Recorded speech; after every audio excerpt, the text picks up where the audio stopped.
Hey friends, Jojo from Jerz here.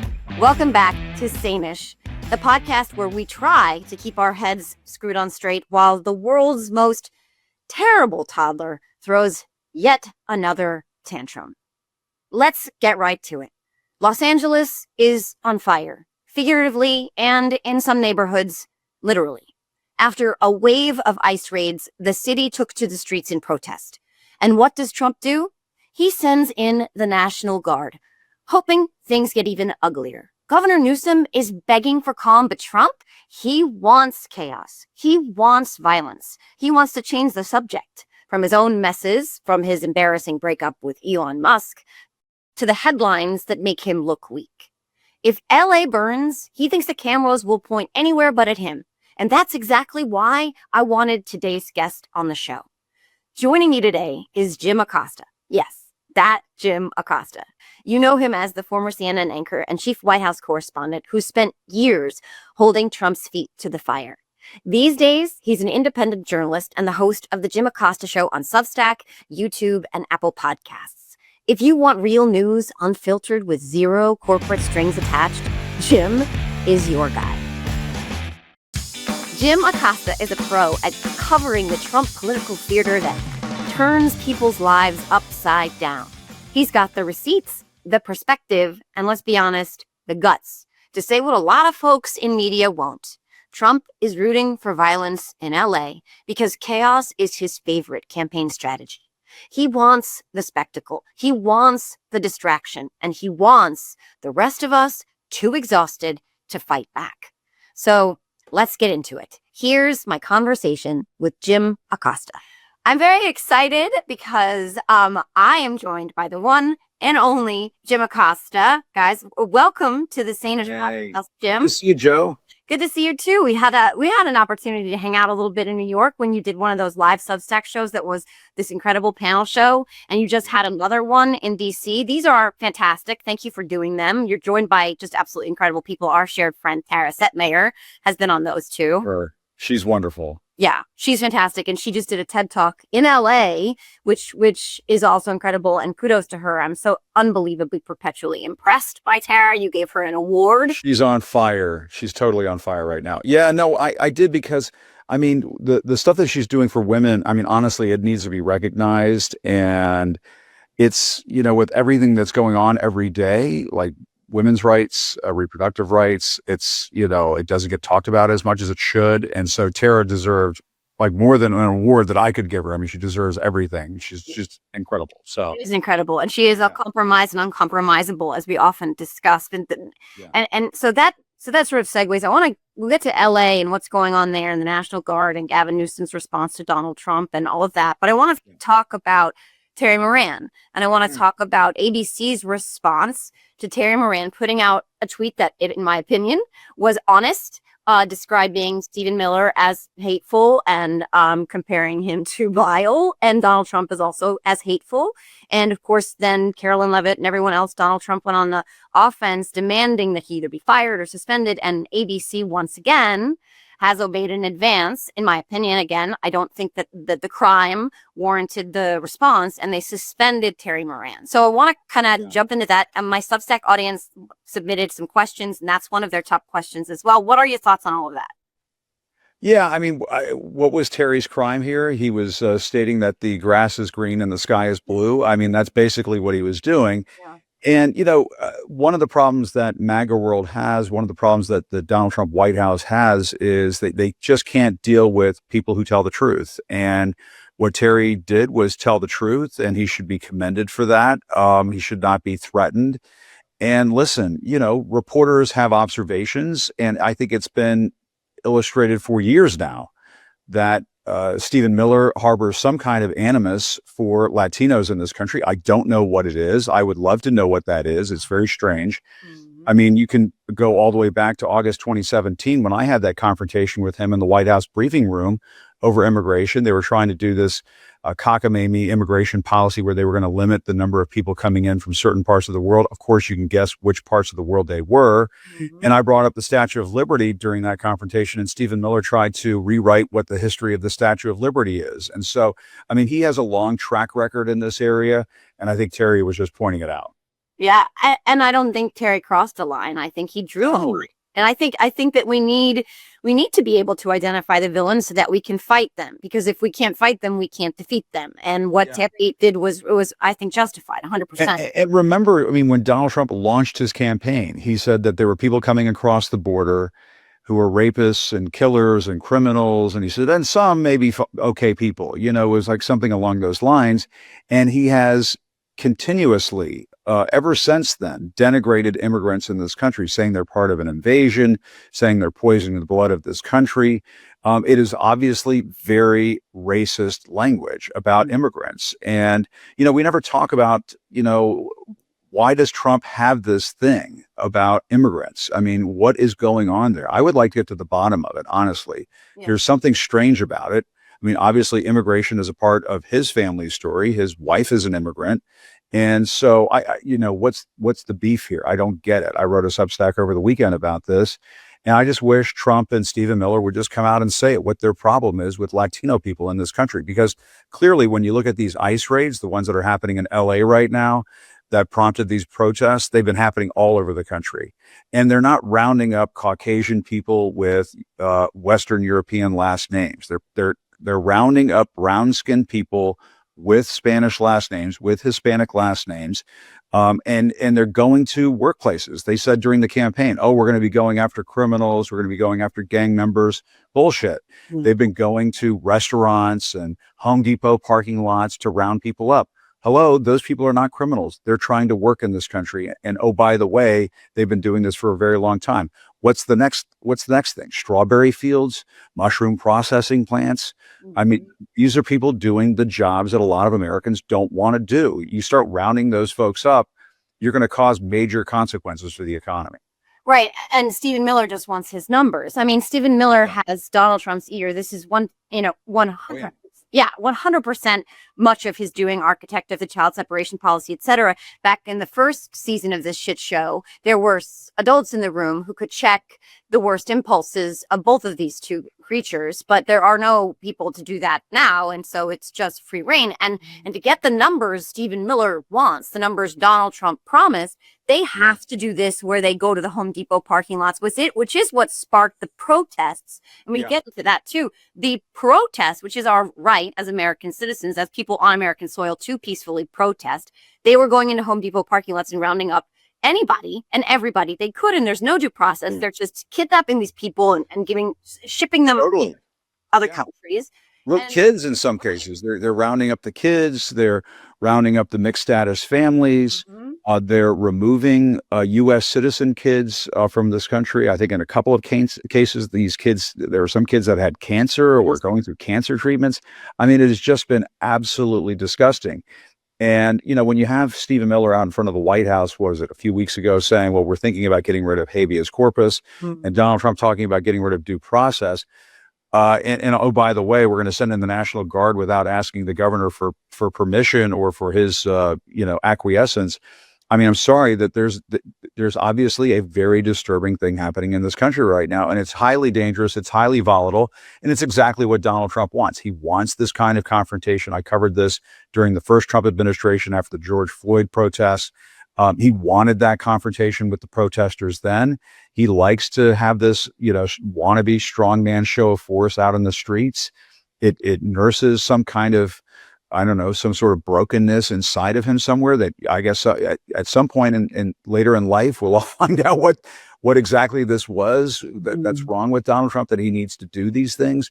But it's very obviously something he's trying to provoke, and he's trying to incite. And, as I wrote in my Substack over the weekend, he hates protesters unless they are right-wing extremists trying to overturn democracy.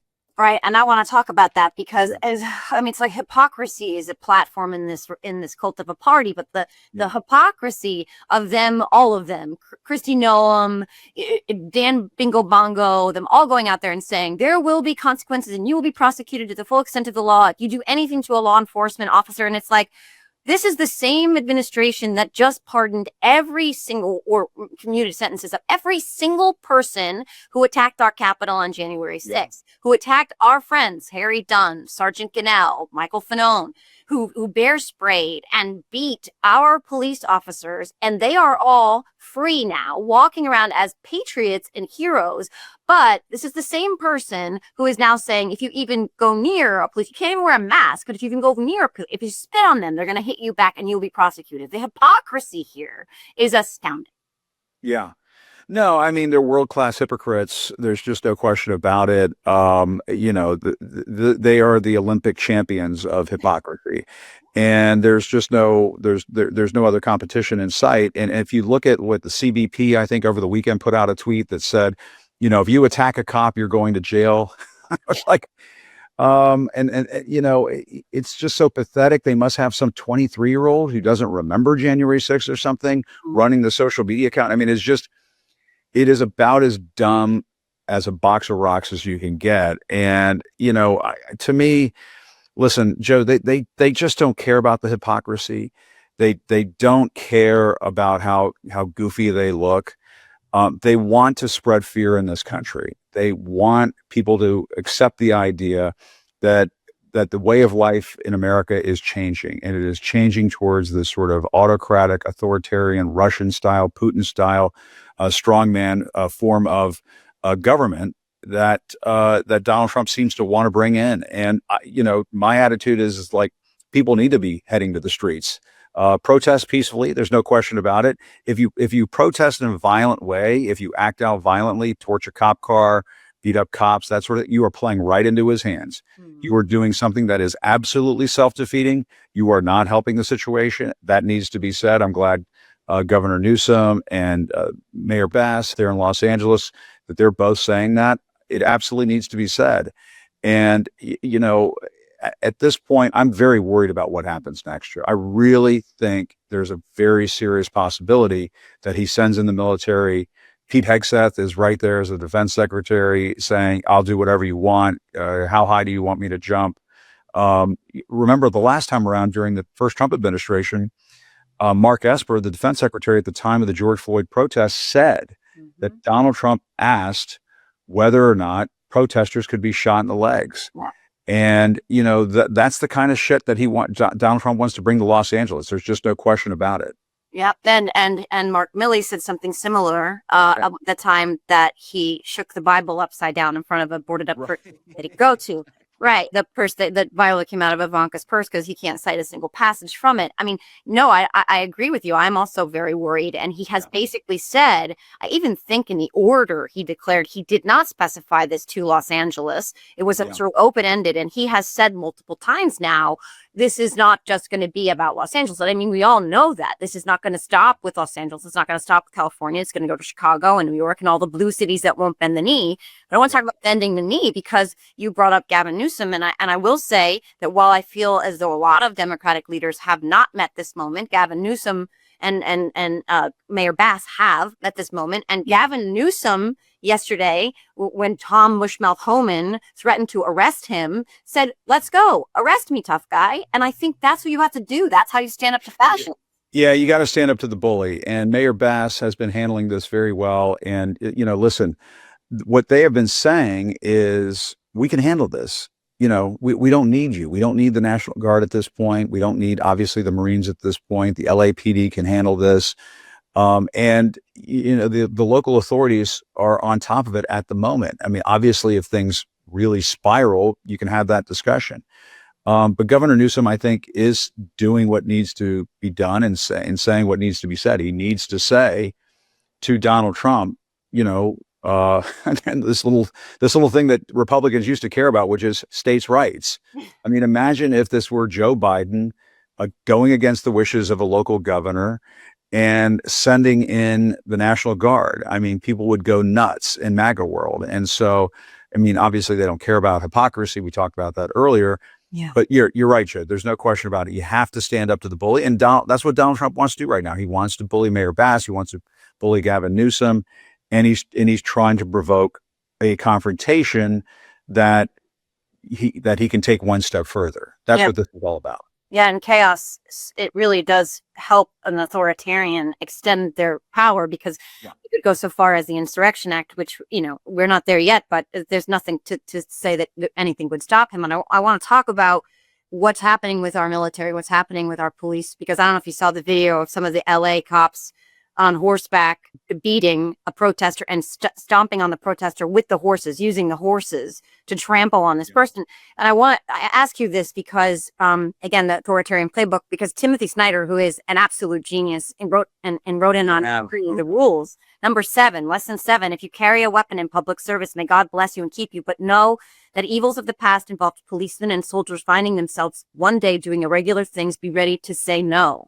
This is where we are right now. I mean, we're talking about the National Guard and the Marines being unleashed on American streets. And we need extraordinary human beings to do extraordinary things, which shouldn't be extraordinary, not taking, saying no, standing up and saying no. How hard could that possibly be? But like, how freaking crucial and fucking important too. Yeah, and also if you see some of the footage from over the weekend, I think there was a reporter who was shot with a rubber bullet in the leg. I think she was from Australia, if I'm not mistaken. And this is a moment when law enforcement needs to understand that, if you overstep, if you take things too far, the situation could spiral even further, because the protesters will say, we're not going to take. I mean, I've covered a lot of these over the years. And these things can just unravel over an incident like that. And, I think, folks like Timothy Snyder are absolutely correct. I mean, when you have, people protesting in the streets, people need to understand, the police need to understand that obviously there are going to be a few bad apples in the crowd. That doesn't mean you go in there and start cracking skulls and violating people's constitutional rights. People have a constitutional right to make their voices heard in this country, to peacefully protest in this country, and that has to be respected. And, the last person that we need right now in the White House is Donald Trump. He is the absolute last person who should be in command of this situation. And unfortunately, we're in the place that we're in right now because, 1 or 2% of the voting public out there went one way instead of the other. And now we're stuck with Trump in the White House. And he has no respect for free speech. He has no respect for people's constitutional rights to express themselves. He thinks that is all a joke. I mean, he's on Truth Social over the weekend saying you can't wear a mask. Right. And if you wear a mask, you're going to be arrested. Has he looked at the ICE agents that are out there in these masks and going out there and rounding up families and separating children from their mixed status parents and so on? I mean, it's absolutely appalling. And so he's doing this to instigate. What did he say? If you spit, we hit, or something like that. Exactly. He just wants to be a strong man. He so badly wants to be a dictator and a strong man. There are times when I'm like, you know what?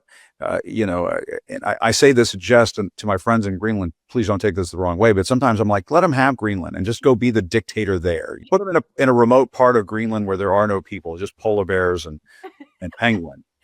And let him be the strong man there. I mean, I've said many times over the years that, we could have solved a lot of these problems if he had just been given a primetime show on Fox. You know what I mean? Like if he had just been given that primetime show on Fox where he can, be the poor man's Lou Dobbs or Bill O'Reilly and just spew his nonsense, this probably would have taken care of a very small and vulnerable part of him. He doesn't like to talk about at cocktail parties. Sadly, I just think that, we're in this for the long haul, and folks need to understand that the way they protest, the way they respond to Trump's brutality, respond to his excesses, that really matters right now, because he is going to take any opening. And he is going to drive an Elon Musk Cybertruck right through that opening and see what he can get away with. There's just no question about it. And I worry about what's going to happen next. I do believe in people rising up and taking to the streets and so on. But if people do this, if some folks do this the wrong way, it could really be playing into his hands. That's what I worry about right now.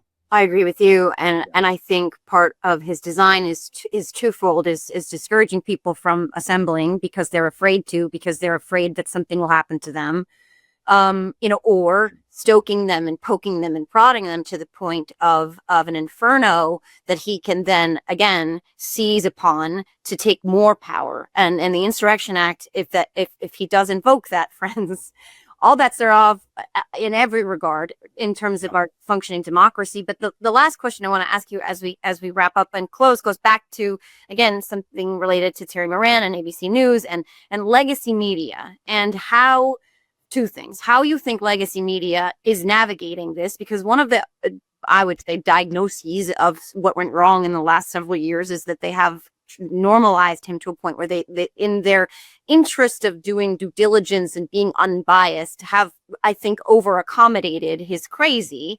How you think they're meeting this moment, and why voices like yours, independent media, people who are not beholden to, the advertisers and Big Brother, etc., why they're so important right now.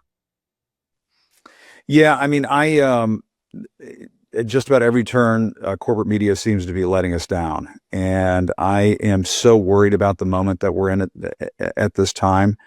This should be a moment when the press is sticking to its guns, standing firm, standing tall, and doing their jobs without worrying about the consequences. And sadly, what we're seeing is time and again, people in the corporate media, what do you call it? Ivory towers, I guess you could say, in these really high-priced C-suite offices that they have in New York, are just acting like cowards. And, honestly, this is not the moment for that right now. And part of what I think is going to happen, Joe, is I think the public is already starting to catch on to this. They're saying, oh, they're worried about their media deals. They're worried about whatever mergers they're doing or the splits that they're doing, whatever they're doing. They're taking that into account. They're taking that into consideration while doing the news. Yeah. And that gets us into a lot of trouble because, there used to be a time, and this is even before my time getting into journalism. If you talk to my old friends at CBS who may be a little longer in the tooth than me and go back a ways, they remember an era before these corporate pressures were coming into play. And they will tell you that they felt much more secure in their positions and being able to speak truth to power. And it has happened over time. It has happened over a couple of decades now, where these corporate media giants that own the big brand name journalism outlets in this country are just too wound up in deals that are, subject to pressures coming in from the administration. If the Trump administration has the ability to block these deals from going through, then obviously they know where the pressure points are, and they know where to apply them. And I've been talking about this on my show repeatedly, that Trump has cracked the code and how to hurt the media in this country by using our court system to sue these major news outlets and media companies. He has been able to bring them to heel. And it is absolutely not the kind of situation that we want to have in this country. I've been thinking about writing something about this, and I'll kind of share a little bit of the premise with you, but I sort of feel like what we need to do is rebuild the media and information infrastructure that we have in this country. We need to invest heavily in public media in this country, and we need to sort of insulate the public from this corporate media bullshit that has been just sort of breaking loose since Donald Trump came back into the White House. And I think it's going to result in the rise of independent media, this revolution that we're already seeing take place right now. I think it's going to continue to get stronger and bigger and better. And, I've been saying this to the folks over at Substack who've been very kind to listen to me from time to time. I've said, I think the next couple of election cycles are going to be Substack / independent media elections, where, candidates are going to get on those platforms more and more, because they're going to command a larger and larger audience because of these failures that we're seeing in corporate media. Yeah, I agree. And I think it's been a natural migration, but I think that it's also required that leaders and pioneers like you lead the way, because that is exactly what you have done and are doing with the Jim Acosta Show on Substack. You left before you were basically, called upon to bend the knee. You never did. You did not compromise. You did not sacrifice yourself. You did not obey in advance. And people respect that and respond to that. And you're a trusted voice, and you're more important and more valuable than ever. And so I know that I am grateful for you doing that, being where you are, standing in the breach, standing in, being the bulwark against so much of this, and giving people a place where they can find unfiltered, information that isn't beholden to some special interest or corporate, overlord. So thank you for doing that. And thank you for being that. And I appreciate sharing that platform with you, because it makes me feel even more like I really feel a kinship with you. I love Substack. It's like my happy place. So thank you for doing that. And thank you for always, speaking truth to power and being a trusted port in the storm, because it's fucking crazy right now. Jim, people need you more than ever. I appreciate it. Thank you so much, Joe. Great to talk to you. And make sure you go and subscribe to Jim on Substack. If you're not following Jim on Substack at the Jim Acosta Show, you need to do that immediately. Thank you so much. Awesome. Thanks, Joe. Good to see you. Have a great day. A huge thank you to Jim Acosta for joining me today. If you got something out of this conversation, do me a favor, rate and review the podcast, share it with your friends, and help us keep building this Sanish community. And if you want even more rants, receipts, and reality checks, follow me on YouTube and Substack. As always, I want to hear from you. So send me your thoughts, your questions, and your own take on what's happening in LA or wherever you are. Until next time, stay strong, stay sane-ish, and take care of each other. And remember, do not let the chaos win.